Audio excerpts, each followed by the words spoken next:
welcome back to the Her Story podcast. In this episode, I will be discussing Mary Ludwig Hays, also known as Molly Pitcher. She is most famous for fighting in combat during the Battle of Monmouth in New Jersey in June 1778 in the midst of the American Revolution. I will first discuss her background, then next I will provide my analysis of her story. Mary was born on October 13, 1754 in Trenton, New Jersey. She had an older brother and her father was a butcher. She never attended school nor learned to read, as education was uncommon for girls at this time. In 1769, Mary's father died and her mother remarried. In 1777, Mary married William Hays, who was a barber from Carlisle, Pennsylvania. William was consistently involved in the Patriot efforts, as he had taken part in a Stamp Act protest in Pennsylvania. Later, in 1777, William joined the Continental Army's winter camp at Valley Forge, and Mary accompanied him through these miserable conditions. Mary was a dedicated member of a group of women led by Martha Washington, who cared for sick and dying soldiers. In 1778, while the soldiers were training under Baron Friedrich Wilhelm von Steuben, Mary served as a water carrier. This is the origin of her nickname, Molly Pitcher. During the Battle of Monmouth, Mary found a spring to serve as her water supply, and 2 places on the battlefield are now named Molly Pitcher Spring in her honor. In the midst of the battle, William Hays collapsed either due to heat exhaustion or a wound.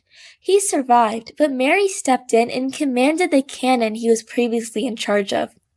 A British cannonball had flown between her legs and even tore off a part of her skirt, but she valiantly kept fighting and nonchalantly dismissed this potential danger. The battle later ceased due to nightfall, and the British retreated to Sandy Hook, New Jersey. It is said that Commander Washington inquired about the woman who so courageously stepped forward to fight. In commemoration of her courage, he issued Mary Hays a warrant as a non-commissioned officer. From then on, she was known as Sergeant Molly, a nickname that she used for the rest of her life. After the war, William and Mary returned to Carlisle, Pennsylvania, where Mary gave birth to their son Johannes. In 1786, William died, and in 1793, Mary remarried to John Macaulay. Macaulay had a volatile temper and caused Mary's financial downfall, leading her to sell 200 acres of land, which was left to her by William Hays, for $30. Macaulay disappeared sometime between 1807 and 1810. Mary stayed on in Carlisle, where she earned her living as a general servant for hire, where she cleaned and painted houses, washed windows, and cared for children and sick people. She was still known as Sergeant Molly, and was often seen in the streets of Carlisle wearing a striped skirt, wool stockings, and a ruffled cap.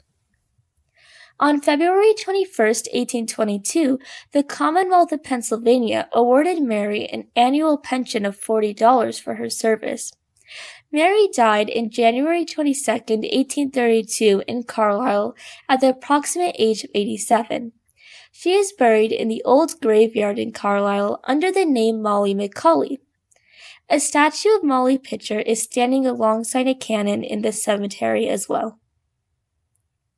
I will now discuss my analysis of Mary Ludwig Hays and her revolutionary story. Mary was a true warrior and embodied the revolutionary spirit. She fearlessly stepped into battle to fill the spot of her husband, and her bravery did not go unnoticed, even by General Washington. However, her legacy rarely appears on the pages of textbooks, nor is it often celebrated or included in recapitulations of the Revolutionary War.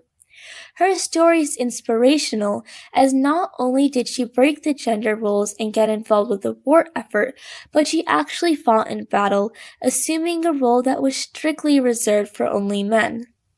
Her willingness to contribute and help transcended beyond all societal constraints and structures, something that is truly admirable.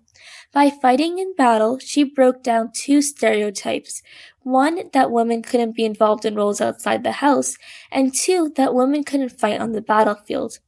Mary contributed to the war effort in many ways beyond the traditional homespun movement, in which women created domestic products such as clothes and food and provided them to soldiers. Even after the war, Mary lived an unconventional life, but one that was always dedicated to service. She was a true patriot with a story of Mary Ludwig Hays. I hope you would join us next time to hear another revolutionary story. Thank you!